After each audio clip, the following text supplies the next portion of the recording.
why sex sells. On a physical level, sex represents the ability to create life. It also represents the ability to destroy life. For example, through the sexual act, we are able to bring forth new life. The sexual act is also responsible for the ending or the destruction of life in terms of relationships, marriages, so on and so forth. So we see sex has a polarity physically, which can be seen and observed by anyone with eyes. However, we have a invisible or a metaphysical component to this aspect, which gives us a little more detail into what we're really dealing with. Metaphysically, the sex force is represented as what we call today the Kundalini.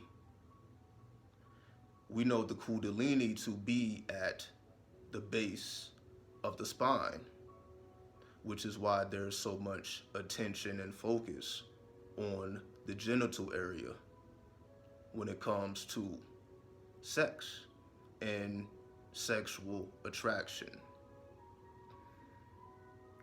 However, we understand that the Kundalini can rise from the bottom of the spine to the top of the spine. We know this to be the chakra system. Each degree that this sexual current hits produces a certain effect.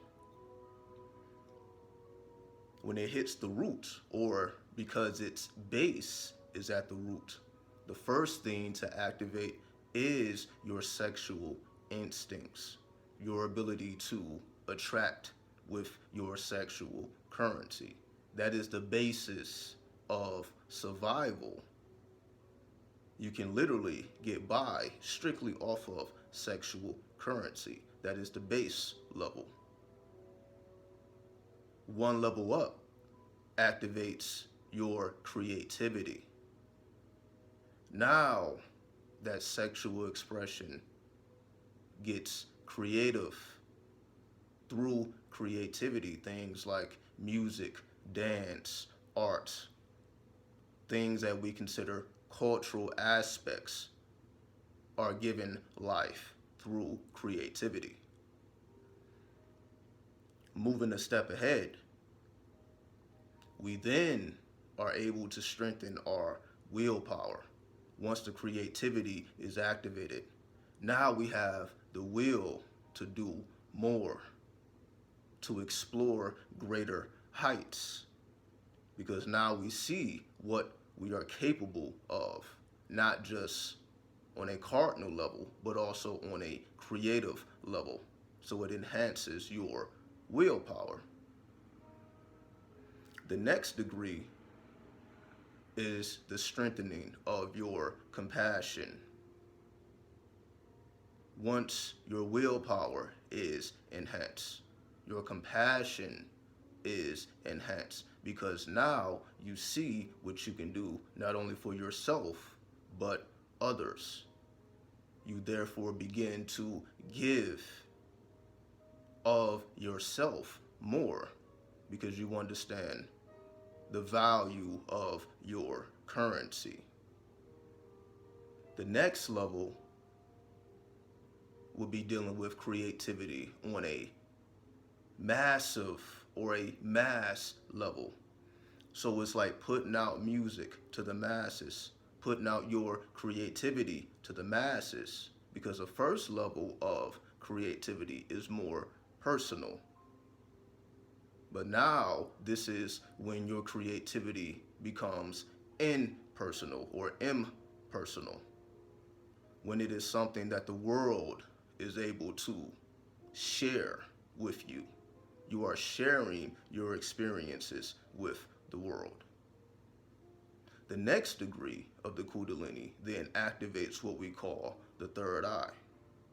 Now you are able to see beyond the physical realm. Now you are able to astral travel. You have astral sight, clairvoyance, clairaudience, things of this nature. So this comes after all this, after you have shared your creativity with others, because you need energy and currency from others.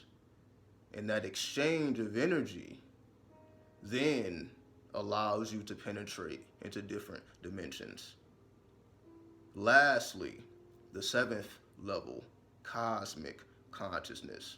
After you have explored the dark, after you have explored your subconscious, then you start to explore the cosmic realm that we call the unconscious. You start in the subconscious, which is more subjective. Then you evolve to the cosmic consciousness, or the collective unconscious, which is dealing with others on a cosmic level. All this is activated through Kundalini, through sex force, through creative energy, as we rise it through our chakras. So sex sells, not based on strictly body parts and sexual currency, but also what's going on an invisible level. Because once you have all these things activated, now your sex appeal or your sexual attraction is holy. And when your sexual attraction is holy, because you have put in the work of evolving your raw sexual force to a refined sexual force, then you are nothing less than the Christ. Peace.